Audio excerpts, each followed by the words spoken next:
What's up, you guys? Welcome to the June 8th edition of NBA 3-Ball, presented by Establish the Run. I'm your host, Mike Gallagher, getting ready to break down a couple beatdowns from Monday and preview the two Tuesday games. Got a game one. Want to kick it off with that as we get to some preview action. Going to start with the Clippers and Utah Jazz game. First, season series-wise, Jazz won a 2-1, but some missed games from the Clippers. Kawhi missed one, Paul George missed one, Morris missed one, Batum missed one, and then Conley missed one. Get to Conley in a second. Yeah, great offenses here. Both these teams ranked in the top 4 for offensive rating. Jazz were first in defense. Clippers were ninth. The Clippers are really half-court dependent. They run 82% of their plays in half-court. It's 25th highest in the NBA. So a lot of half-court. We know the Jazz are really good in half-court defense. They're very analytic-friendly with extremely good at-rim numbers. They're one of the best teams at limiting three-pointers. And we know the Clippers, their offense was so good because they hit 41.8% of their threes. So that's big. So that's going to be a big kind of cat and mouse thing, is how much can they generate threes? Are they struggling from three? That'll dictate really the whole series. And start going with the starting question is Ivica Zubac start? And do you think so? I mean, you're going to use him in this series, so you'd want to use him against Gobert rather than against Favors, who's been playing pretty well and has been talked up. But, it makes sense to start Zubac despite how he's been shredded. 32 minutes of just action against Gobert in the season, and Gobert put up 26, 17, 2 steals and a block per 36 over that time. So big stats for Gobert against Zubac. And we know Kawhi, he's going to drive a lot, drove 17 times per game in this series, was driving a lot against Dallas. They're going to really put pressure on Gobert that way to both generate at-rim shots and also 3 points for kickouts and so on. So him and Paul George, who also kind of struggled a little bit in the season series for his 2 games, shot 33% from the field, scored 20. So he could certainly do better. We'll still see a lot of that small ball lineup, and I think Terrence Mann has really earned more playing time. They're going to really need ball pressure on Donovan Mitchell, and he matches up better against Mitchell. He doesn't have that huge size disadvantage against Luka. Everyone pretty much does on that team nowadays, unless they go like crazy no point guard lineups, which they haven't really done yet.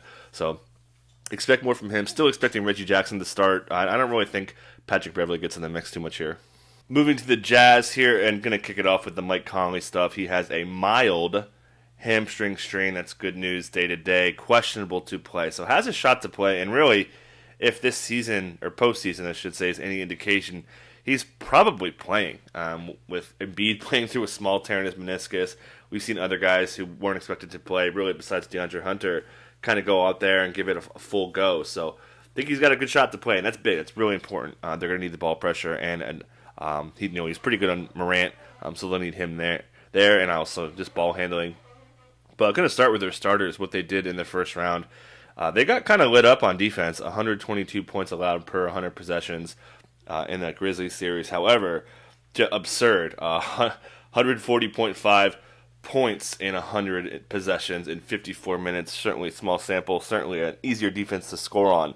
But the Grizzlies were kind of not easy to score on over the season. They were just okay. So I think they're going to score a bunch. We know that they're going to probably play Royce O'Neal on Kawhi a ton. So he'll kind of be in that Dorian Finney-Smith role, I think, where he's going to be kicking out, hitting threes, trying to get in passing lanes, and putting on a lot of tough perimeter defense on Kawhi. I don't think he's going to do a very good job because Kawhi is insane. So we'll see a lot of him. We know Donovan Mitchell in the playoffs has been really high, soaring usage rate. Pretty good on the season series, scoring 25 per game. I expect him to have a pretty big impact. Obviously, I mentioned the Gobert stats. And we'll see if Conley's limited. Probably won't be full go, so we'll see a little bit of Ingles, possibly even start Ingles to keep his minutes down. We'll see. That'll kind of just let us know how severe that hamstring issue is. Maybe he tapped out because he felt some tightness and didn't want to make it worse. We'll see how tonight goes. Previewing Game 2 for the Hawks 76ers. Not too much to say that didn't hit on Sunday. Want to hit some specifics. This with the Hawks. They had only 4 small ball minutes with the Gallo and Collins stuff. Herter in there for all 4 of those as well. 2 minutes of Trey and Lou overlap. 11 minutes of Herter in the solo spot with the other starters.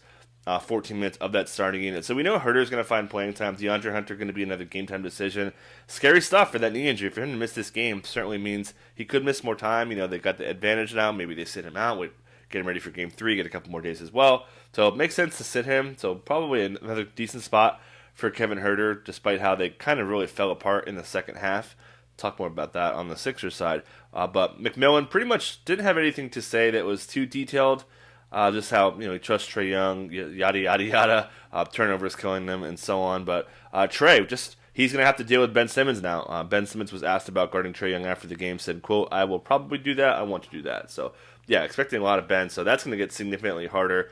Doc Rivers talked about how he liked Ben on small guards, but just Trae is too good. So he's basically Knicks version Trae.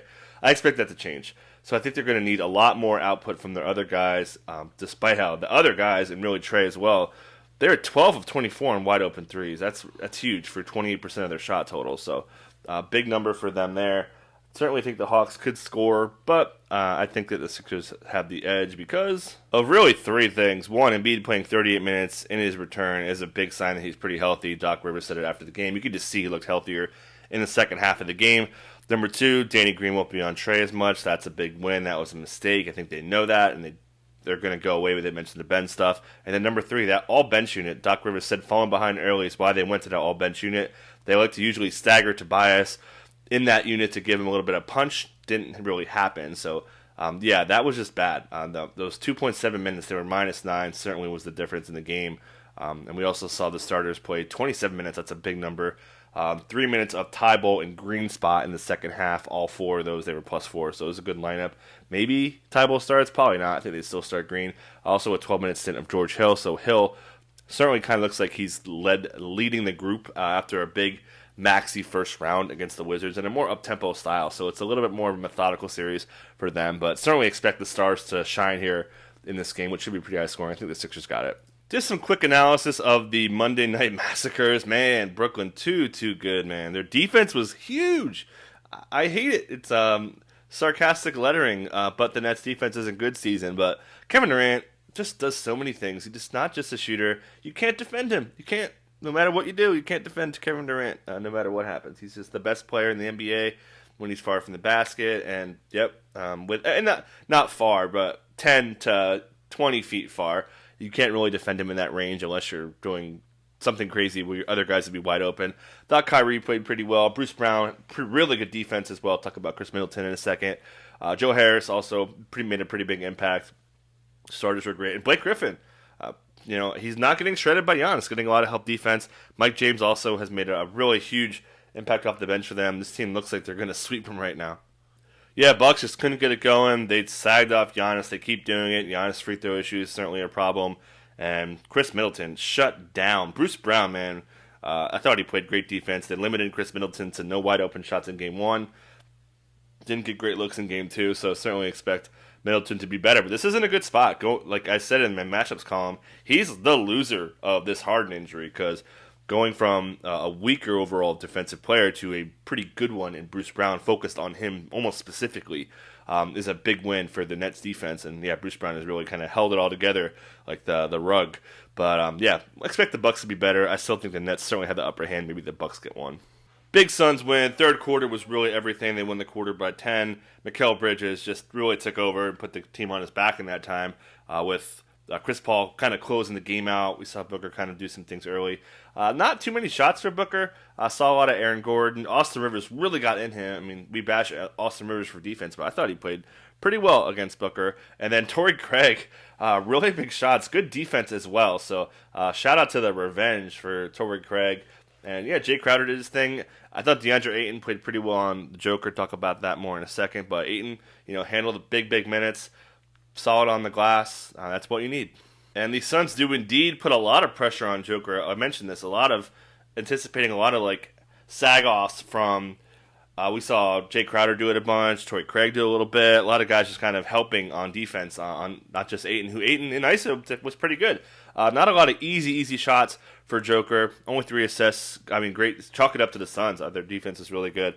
The best player in the league, MVP-wise. So, MPJ kind of just did what he does. I thought it was pretty good opportunities. Took some really difficult shots. Thought they defended him pretty well. Aaron Gordon was pretty big time in this game. He's going to have to be. They're going to really take a lot of pressure on other guys to make him open. So if he can hit shots and get inside, that can go a long way. And then Monte Morris, man, finally has a bad game. Still had 6 dimes, but 1 of 10 from the floor. Expect that to be better. We'll see what's up with Will Barton. Got an update from TNT that they had another MRI to make sure he's okay. That's a little concerning to me. So maybe Barton's not coming back in this series despite some of the optimistic takes. So that's it. Catch you next time.